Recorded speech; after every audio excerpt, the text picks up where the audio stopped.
سلام، امیدوارم حالا همتون خوب باشه. امروز یه سوالی که تقریبا دغدغه و حالا مسئله همست رو قرار راجبش صحبت بکنیم.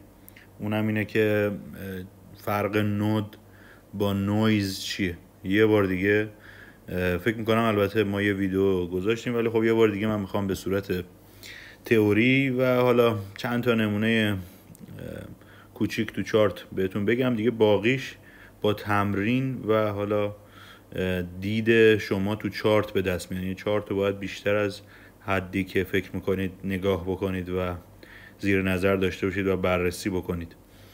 خب شما فکرشو بکنید، یعنی بر فرض فکر کنید که ما اینجا یه دونه کفی داریم. یعنی مثلا این کفه برای شما نود 3 بوده. خب یه هوک خیلی بزرگی ما اینجا داریم، درست شد؟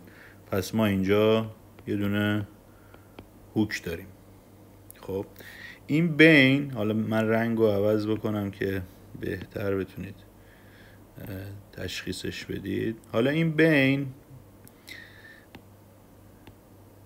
ممکنه یه سری چیزهایی ببینید. مثلا بیاد اینجا برای شما یه دونه 1 و 2 بسازه، درست شد؟ منظور از 1 و 2.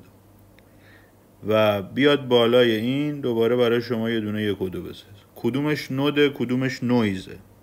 خب مشخصا این نویزه، این که این سقفه رو براتون رد کرده نود، درست شد؟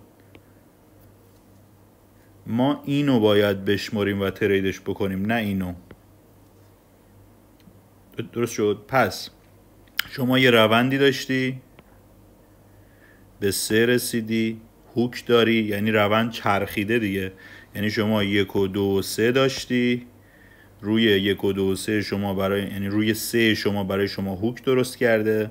حالا این بین هر کاری بکنه رو ما نمیشماریم. از اینجا، از این سقفه که رد میشیم، تازه ما به شمارشمون رو انجام میدیم. تو تمام مراحل این صدق میکنه.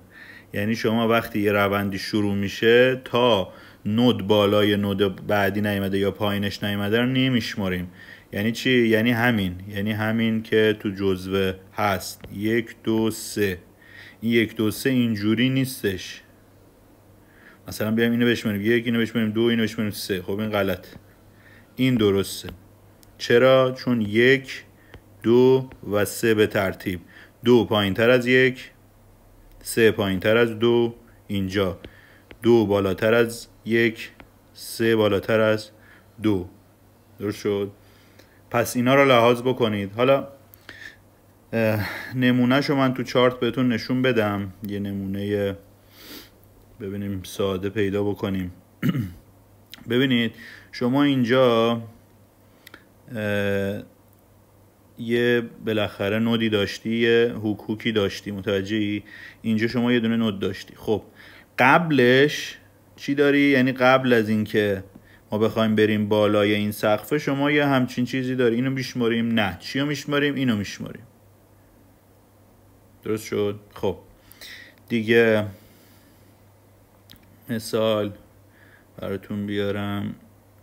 مثلا اینجا شما یه دونه اندی داری، رفتیم بالای این اندیه، این نوده، میشماریش؟ بله، هیچ مشکلی هم نداره. اگه این بین بود نه، نمیشمردیمش، درست شد؟ پس فرق نود با نویز و کاملا ساده و روون براتون توضیح دادم. فکر نمی کنم دیگه چیز حادی باشه، یعنی مثلا حالا بخواد ذهنتون رو درگیر بکنه یا هر چیزی. خیلی راحت قابل تشخیص.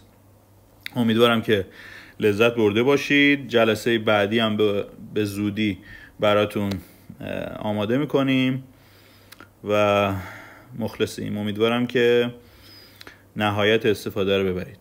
مرسی.